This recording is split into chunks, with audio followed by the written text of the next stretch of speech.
Okay, Ma. So you hit me up a couple months back about the census. Really confused, and I found it was really confusing for myself to fill out because I filled it out too. You want to tell me about what made you fill out the census and what came up for you while filling it out? Well, first of all, I don't think I've ever filled out a census before, but for some reason it just caught my attention this year. I think because I got so many of them on the mail, and then I threw it away, and then I got something on an email. So then I thought, okay, you know what, I'm just gonna fill it out and get rid of it. And so I started filling it out, and it actually seems very, very easy. There's not a whole lot of questions. It's like something that anybody can fill out. But there was a part that was kind of confusing, and that's when I called you. Mm-hmm. Because What it said that Mexican was not a race or Latino was not a race. yeah, because I've always thought of myself as Mexican, but then I was really confused with that part. I didn't know what to choose, which one to select, because I was looking at the options, and I felt like none of the options really applied to me. Yeah. So that's when I called you up and you told me which one I should choose. When me and you had that conversation about maybe different options you can consider, and because I know I just happen to know my history and the culture and everything, but when I explained it to you, and why was it so frustrating for you? Because what some of the options were white or Caucasian, black or African American, I believe Asian, and then there was different races there as well, but none of them seemed to really fit Latinos or I didn't feel Mexicanos. like any of those options really applied to me. And then when I got to the part where it says Native American, and so that kind of that option there, when I saw it, I felt like that's the one I should choose, because none of the other ones really applied. Mm-hmm. But I wasn't sure because it's very confusing. Right. And you're not from a Native American tribe or anything like that, yeah, right? So then I didn't know what to do at that point. Mm-hmm. That part was confusing to me. Right. So what'd you end up choosing? Do you remember? I ended up choosing that one. Native American? Yeah. And when it asked for which tribe or what, did you remember what you put? Did you put anything or you just left it? I think I put other. Other? Because even at that point I was a little confused.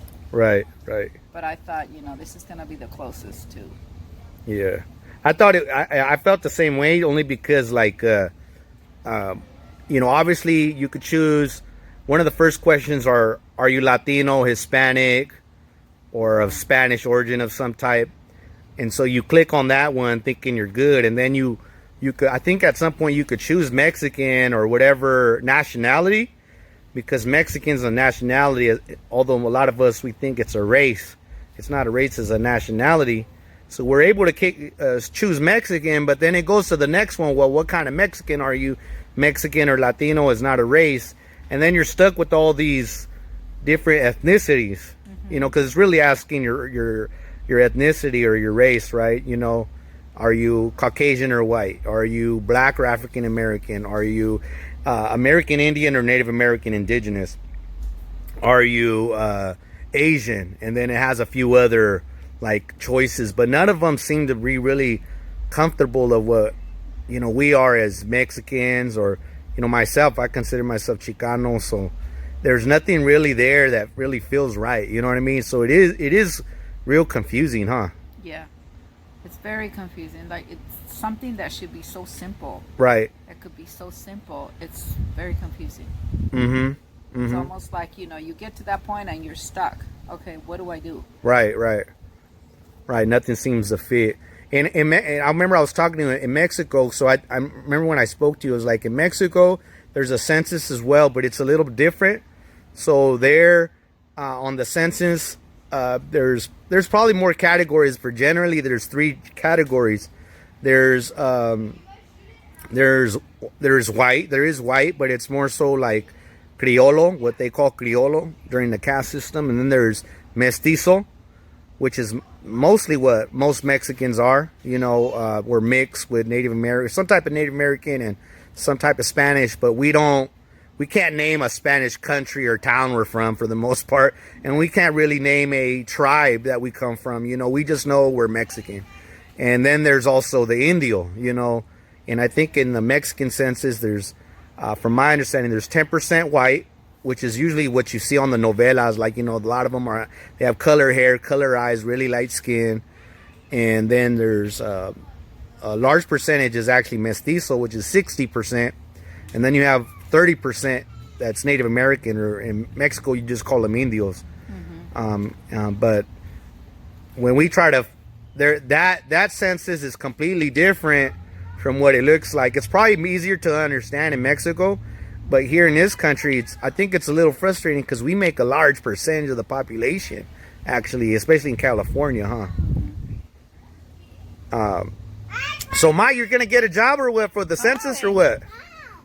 I'm thinking about it. I was actually already accepted. They offered me a position. Okay. But you know, because I mean, I actually applied for it about 2 years ago. Is that right? So I thought they were never going to call me. They just called me last week. That's nice. And they said, yeah, they had a position waiting for me. So they're just waiting for me to get back to Arizona so that I can go get my fingerprints and do all that stuff. They've already explained to me what, you know, I'm going to be doing and stuff. But they still said that once the fingerprints and the background check comes back, then I'm going to go to a training. And then after that, I'm going to start working. What are you going to be doing? What did they explain to you? They told me that it's pretty much going to the addresses, households of people that have not responded to the mail. Postcards that they've been sending. Yeah. I guess you would say like the invitation for them to fill out the application. Or they've tried, you know, sending people emails and stuff, and so those people that have not responded are pretty much the ones that are, you know, that's why they hire all these people to go like door to door. Well, outreach. And then just try to get these people to fill out the application and help them with the application if they need help. And I guess kind of encourage them to fill it out because there's a lot of people that don't pay attention to that and don't. Like they don't think it's important and they just don't want to do it. Yeah. And like I've never really paid attention to any of that myself, but somehow this year I started thinking like, you know what, maybe I should. Maybe this is important. I mean, I was like thinking I don't have any little kids anymore, but I don't know. I don't know what the census is really for, to be honest with you, but I started thinking, wait a minute, maybe this is where they get, you know, all of their information as far as like in the communities, like, you know, depending on the age groups of people that live in those communities. Maybe that's how they find out like what kind of programs are needed out there, as far as like even for elderly people, as well as maybe schools, programs for the youth, depending on the amount of people that there is in that community and their ages. So I started thinking, you know what, it might be a good idea to fill it out. So that's why I did it. Yeah. So. Okay. Thank you, Ma.